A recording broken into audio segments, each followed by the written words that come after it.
হাই everyone সিজনৰ অমৰাৰ আচাৰকণ বনালেনে বাৰু মই পিছে আজি অমৰাৰ আচাৰকণমান বনাবলৈ লৈছোঁ আৰু এয়া হ'ল মোৰ বাৰীত মই ৰুই লোৱা অমৰা দেখিছেনে লাগিছে পিছে 2 বছৰ মানহে হৈছে লগা আচাৰ বনাব পৰাকৈ ঢেৰ লগা নাই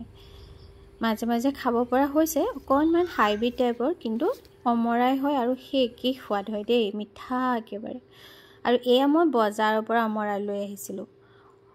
অমৰা আচাৰ বনাবলৈ এটা জুখত বেছি ভাল হয় একদম বেছি কুমলীয়া হ'ব নালাগে আৰু বহুত বেছি পুৰঠো হ'ব নালাগে কিন্তু মোৰ অমৰা এবাৰ যেটো সিলেকশন হ'ল হেয়া হ'ল অকণমান টানেই হ'লগে আৰু তথাপিও অকণমান দেৰিয়ে হ'ল যেহেতু অমৰা ওলোৱা বহুত দিন হ'ল ভাবিলো লৈ যাওঁ যেহেতু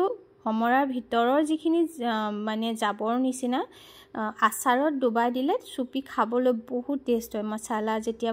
হুমাই যায় আৰু সেইকাৰণে কষ্ট কৰি হলো এনেকৈ টান আছিল যদিও মই কাটি ললো দেই আপোনালোকে ইয়াতকে কুমলীয়া অকণমান হলে বেছি ভাল আৰু এতিয়া এটা বাউলত লৈ লৈছো ধুই পখালি ইয়াতে নিমখ আৰু হালধি অকণমান হানি লম হানি লৈ এদিন ৰাতিৰ কাৰণে একেবাৰে নিমখ আৰু হালধি তেনেকৈ ঢাকি হানি ঢাকি থৈ দিম দুদিন ৰাখিলেও কিন্তু একো ডাঙৰ কথা নহয় ৰাখিব পাৰে তেতিয়া ভালকৈ নিমখ হুমাই যাব মই পিছে এদিনই ৰাখিম দেই এদিন ৰাতি এনেকৈ গোটেই ৰাতিটো ৰাখি দিম অমৰা বহুত উপকাৰী আমাৰ পেটৰ কাৰণে বুলি আমি সকলোৱে জানো কিন্তু শেহতীয়াকৈ মই এটা ষ্টাডি পঢ়িছিলোঁ তাত কোৱা হৈছিল কেন্সাৰ বেমাৰৰ কাৰণে খুব বেছি ভাল বোলে আৰু এয়া ৰাতিটো এনেকৈ মানে নিমখত ডুবাই ৰখাৰ কাৰণে দেখিছেনে পানী ওলাই গ'ল এয়া এতিয়া এইখিনি এখন চালনিলে মই প্ৰথমতে কাঢ়ি লম তাৰ পিছতে টান ৰ'দত 2 ঘণ্টামান দিলেই কিন্তু হৈ যাব যদিহে ৰ'দটো টান হয় আৰু বহুত বেছি শুকুৱালেও একেবাৰে কটকটীয়াকৈ শুকুৱাই দিলে মছলাটো নুহুমাব সেই কাৰণে জুখ এটা আছে সেই হিচাপতে মানে শুকুৱাব লাগে এতিয়া এইখিনি ৰ'দত দি দিছো তাৰ পিছত এইখিনি মানে মছলাৰ প্ৰিপাৰেচনটো কৰি লওঁ এতিয়া পেনখনতে প্ৰথমতে ঘৰুৱা ধনিয়া দি এখিয়া দিলো এচামুচ তাৰ পিছত জিৰা দিলো চফ দিলো এয়া সৰিয়হ গুটি দিছো আৰু এয়া আজৱাইন দি দিছো আৰু পাঁচফোৰণ দি দিম পাঁচফোৰণতে মিঠিৰ পৰা আদি কৰি সকলো বিলাক থাকে পাঁচফোৰণ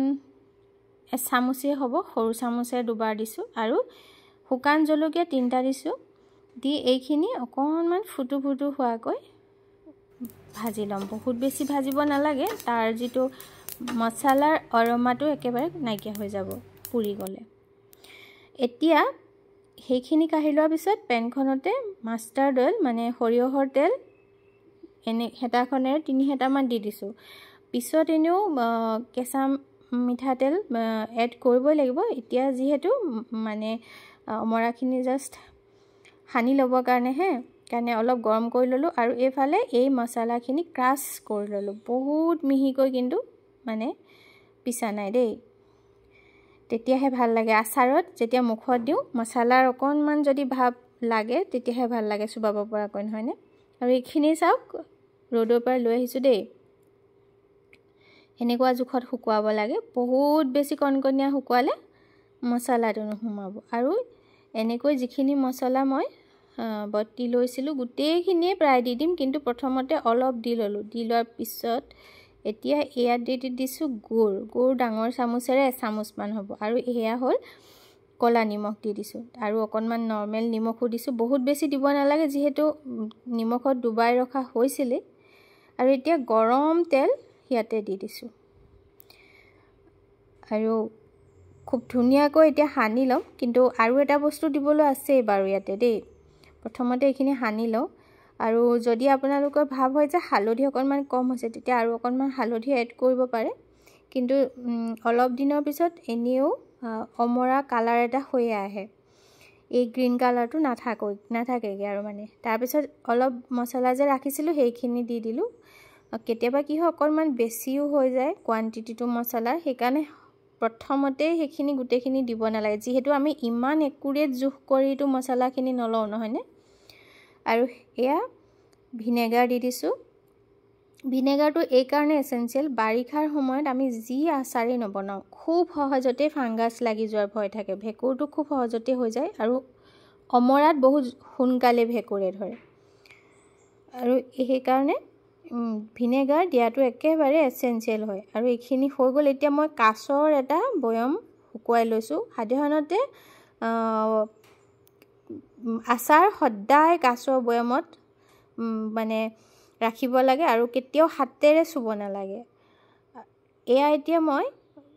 যিমান পাৰি আৰু ৰ'দ ওলালেই আৰু মই এসপ্তাহ 10 দিনৰ কাৰণে ৰ'দাই থাকিম। তেতিয়া কি হ'ব, মছলাৰ সৈতে গোটেই আচাৰখিনি মিলি যাব। আৰু ইয়াতে কেঁচা মিঠাতেল অকণমান ৰ'দত দিয়াৰ আগে আগে এড কৰি দিম। আপোনালোকে ডুবাই ৰাখোঁ বুলিলেও তেলত ৰাখিব পাৰে। মই যিহেতু আচাৰ কেতিয়াও তেলতে ডুবাই নাৰাখোৱেই, মই পৰাপক্ষত ৰ'দত দিয়েই মই আচাৰখিনি ভালে ৰাখিব চেষ্টা কৰোঁ।